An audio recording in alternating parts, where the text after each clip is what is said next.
the obsession I have with Mountains of Madness goes back to when I was 11 or 12. You know, I bought my first book with my money at age 7, and I read one of Lovecraft's stories when I was around that age, The Outsider. You know, I remember the title in Spanish because I read it in Spanish, and I became absolutely obsessed with the guy, and the sense of alien, the notion of being created as a joke, as a cosmic joke, and humanity being given free will and ambition, as you would give a catnip to a cat to amuse yourself, you know. And these notions came hand to hand also with a side that I'm embracing also in the movie. Because look, Lovecraft is a master, in literature, he's a master of the ambiguous. But film is by definition specific. Film is a specificity itself. And that's why our minds are normally resistant to somebody adapting a book we have lived with for a long time. Because we all have an open relationship with a character. But when film defines it, we get angry because it defines it once and for all.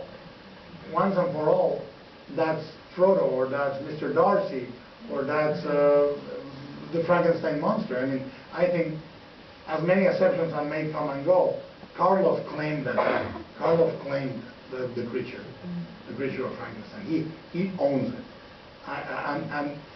And I think that with Lovecraft is even more dangerous, because he is a guy that used adjectives that allowed our mind to fill the blanks in a way that literally worked with some of our deepest fears that are incredibly personal. So knowing that I'm not going to please everybody is actually very liberating. Because no matter what I do, I'm going to fuck up for a large chunk of the people that I'm talking.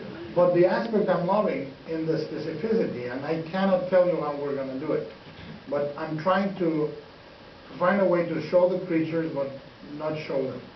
That you can never quite grasp what they are. The Shoggoths? Yeah, the Shoggoths. And part of it, and what we're doing is we're working with very simple principles, but that have not been done on film ever before. And with Lovecraft, what you do then is embrace the other side of him, which was the pulp side too. Because I think, mind you, I think it's a mistake to negate the literary value of Lovecraft, but it's also a mistake to negate his pulpish enchantment. You know? And you don't say he is Borges. You don't say he is his own creature. Part of what makes Lovecraft work is the pulp aspects of it. And the screenplay and the movie will embrace that too. The adventure aspect, the exploration, the Shackleton aspect, the scale, and the monster. You know, so you know, I hope we can do it. We've been working for now 5 weeks in design, guided by principles. I mean, I've been thinking about this movie 30 years. I wrote the screenplay with Matthew Robbins 13 years ago. The first time I met Jim Cameron in 1991 when he saw Kronos, he said, "What would you like to do next?" I said, "Mountains of Madness." You know, so this is truly an obsession. And if I screw up, I'll screw up wholeheartedly and sincerely, and there's no other way to do it. I mean, I think that I'm approaching it. This is not a simple wager for me. It's not a movie I'm going to do and then on to the next.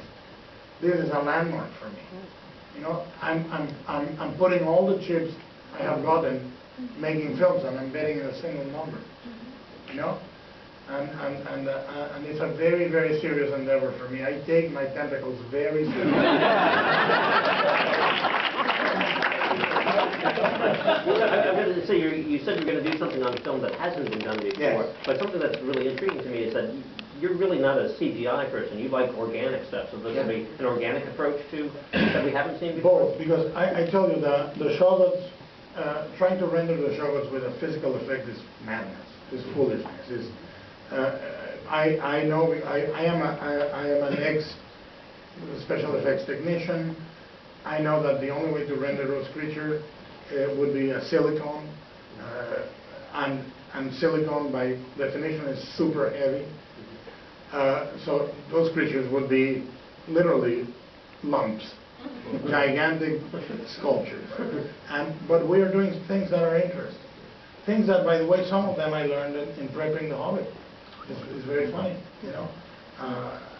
You learn from things that happen in the land, that they don't happen. We are. I can tell you this, and I've said this before, but I hope you haven't gotten tired of me repeating myself. We had a meeting 3 weeks ago, more or less, with Dennis Muren from Ireland. And for me, Dennis Muren is like Mick Jagger. You know, like, he walks in the room and I... Old and creepy? Oh, a god. So it was a little moment of awe and squirty, you know.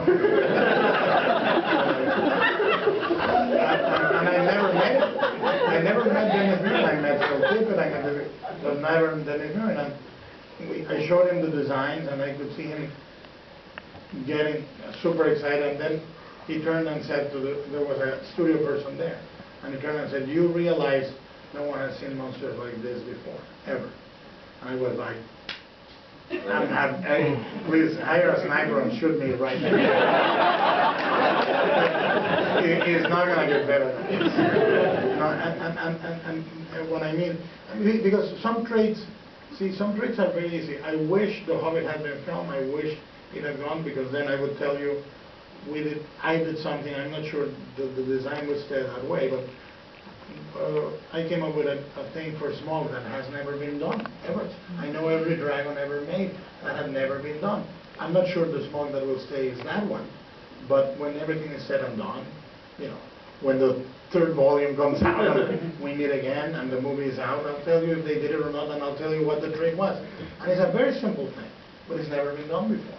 So, you know, I think that it's not hard. When you are immersed in this thing, you can find ways of rendering these creatures in a different way. And it's not that hard.